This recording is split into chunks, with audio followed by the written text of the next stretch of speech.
Okay, the latest developments in Sumo's fight against coronavirus. You may know that in the wake of Shobushi's tragic death in May, over 900 Sumo Association members, wrestlers, coaches, and staff took a coronavirus antibody test. The results were announced on July the 6th, prior to the tournament just gone, and revealed that 5 of those members had at some point been infected with the virus. Added to the 7 members of Shobushi's Takadagawa stable, that made 12 infections in total, a rate 3 to 10 times higher than for Tokyo as a whole. Nevertheless, Sumo Chiefs decided to proceed with the July tournament and, unlike with Osaka in March, stipulated that wrestler infections midway would not cause the event to be cancelled. Thankfully, we never got to see that policy tested. Can a tournament really work if all an infected wrestler's opponents and stablemates have to isolate, especially where big stables are involved? To ensure we'd never know, a raft of measures was introduced by Sumo Chiefs. Masks were to be worn in all areas outside the corridors leading to the ring. That also meant the changing rooms, which were filled with sheets and screens to create more partitions and less surface contact. Wrestler arrivals and departures were also staggered to minimize the number of people present at any one time.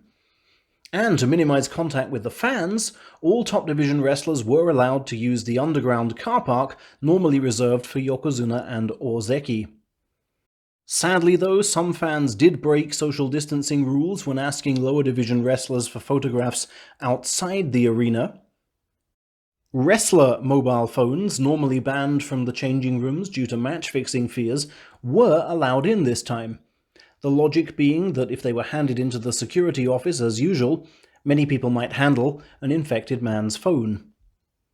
And virus prevention slogans, sponsored by Tokyo Metropolitan Government, were paraded among the cash prize banners on the final 3 days, one of them actually telling the crowd of 2,500 fans to avoid crowds. On day 15, Chairman Hakkaku proudly reported that despite Abi and Gokushindo's secret nights out, and Coach Tagono Uda's public drinking binge, no Sumo Association members had been infected during the tournament. But he was doubtless sweating on updates from fans, obliged to keep their seat tickets for 14 days after viewing just in case they got infected and people sitting nearby needed notifying.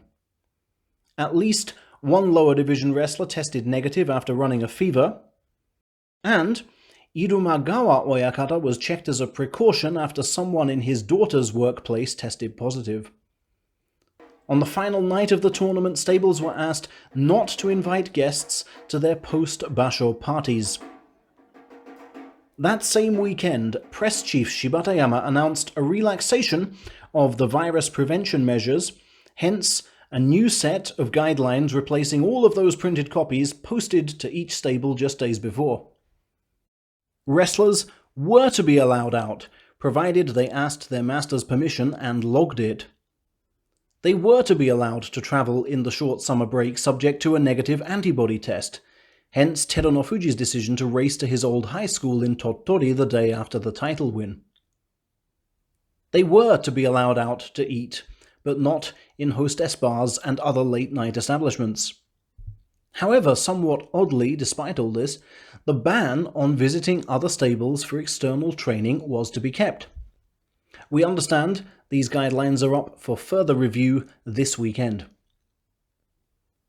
Just after Shibatayama's announcement on August the 6th, it was revealed that Matsugane Oyakata, who works at Nishonoseki stable, had tested positive for the virus, but had not been working at the Kokugikan during the tournament.